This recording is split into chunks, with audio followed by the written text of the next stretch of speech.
السلام عليكم ورحمة الله وبركاته. إخوات وأخوات في الإسلام، أهلا وسهلا بكم جميعا في قناتنا القرآن هو حلي.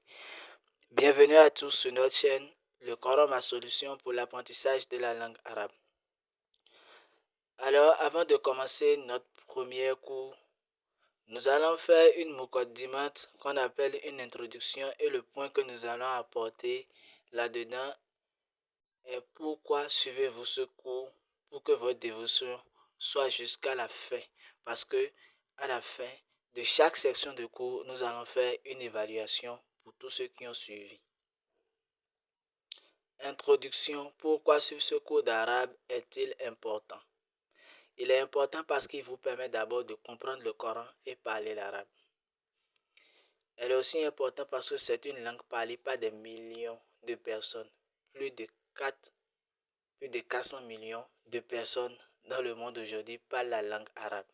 Elle permet aussi de développer votre mémoire, et pour finir, elle vous permet aussi d'avoir plus d'opportunités professionnelles. Surtout quand vous travaillez dans une entreprise où vous devez voyager.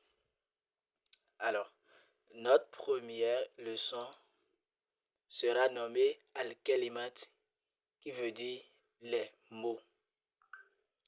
Les mots en arabe sont constitués de trois choses. Dans le premier, nous avions al-ismu qui est là, soit ismu qui est le nom. Ensuite, nous avions fi'l qui est le verbe. Et ensuite, pour finir, nous avions harf qui est la particule. Ainsi, le mot, ou soit les mots en arabe qui veut dire al-kalimat qui est ici est constitué de ces trois choses. Ensuite, nous allons aborder ce que veut dire le nom. Le nom en arabe qui est al-ismu est défini en arabe comme ma yadullu ala ma'anan binafsihi, qui signifie il indique à elle seule, à lui seul, un seul sens.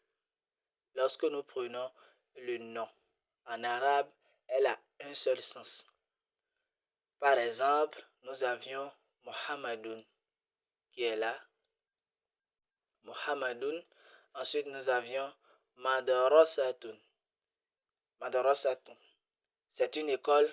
On n'a pas besoin de la comprendre. Une école, c'est une école. Nous avions Shamsun qui veut dire soleil. Mariam qui est le nom propre féminin d'une personne.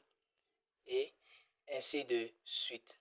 Alors, vous comprenez par là, comme un résumé, que le nom en arabe à elle seule, à lui seul, a un sens donné. Elle n'a pas besoin, soit il n'a pas besoin d'un autre mot pour avoir un sens donné. Alors, nous sommes à la fin de notre premier cours, et dans les cours à venir, nous allons faire et finir les autres composants du mot. Je vous souhaite une très bonne journée et rendez-vous dans une prochaine vidéo.